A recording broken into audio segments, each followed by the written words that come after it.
The stock market has crashed again. Could you imagine getting that type of information through the paper nowadays? Well, thanks to modern technology, you can see your financial future being flushed down the toilet via text message. Yeah, that's right, text messaging. In this speech, I would like to inform you about the modern art of text messaging.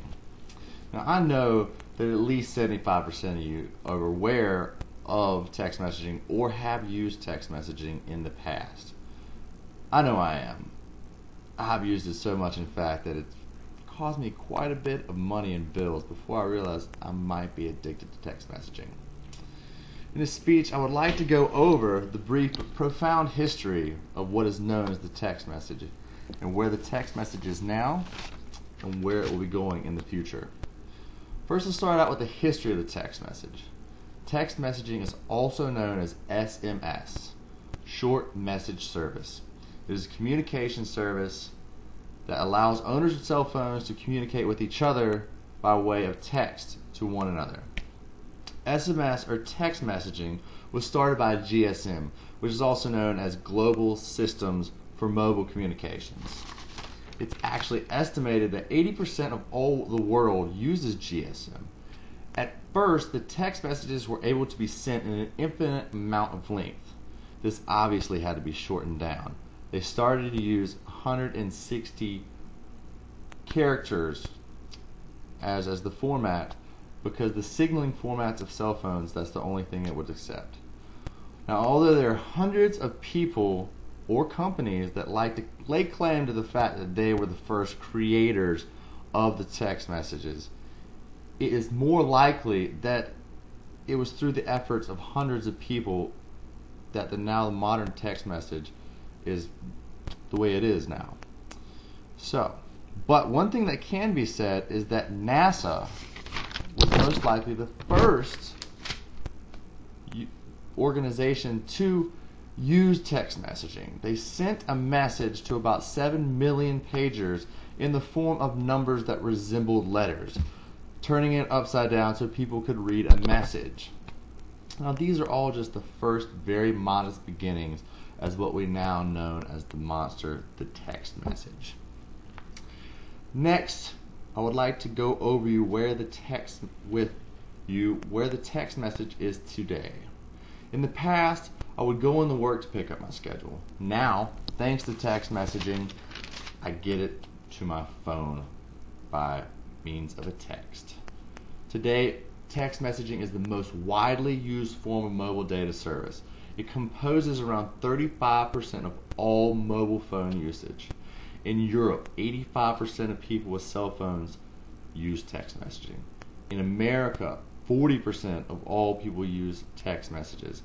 That number grows exponentially every day.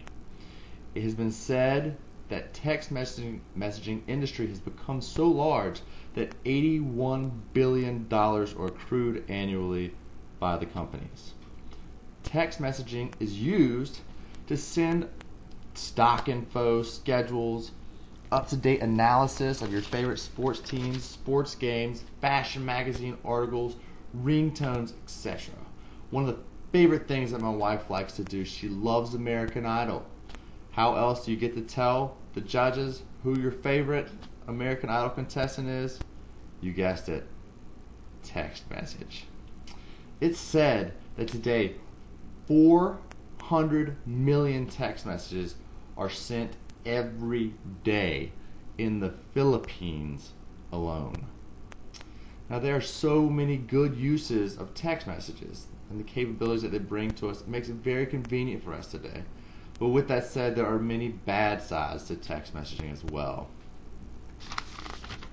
It has been shown that texting has addictive tendencies. There's actually a term called BlackBerry thumb, which is the strain put on your thumb caused by over-texting. It's common to carpal tunnel syndrome for your thumbs. It's stated by Wikipedia that there has actually been numerous reports of teenagers going on rampaging sprees because their parents are grounding them from their telephones. In 2008, there was a train collision that killed 25 people. After further investigation, they found that the conductor had been sending 45 text messages back and forth with another person before he crashed. Now, I don't cheat, but it's been increasingly easier to use text messages to cheat. In fact, in the past year, 30 students were expelled from the University of Maryland.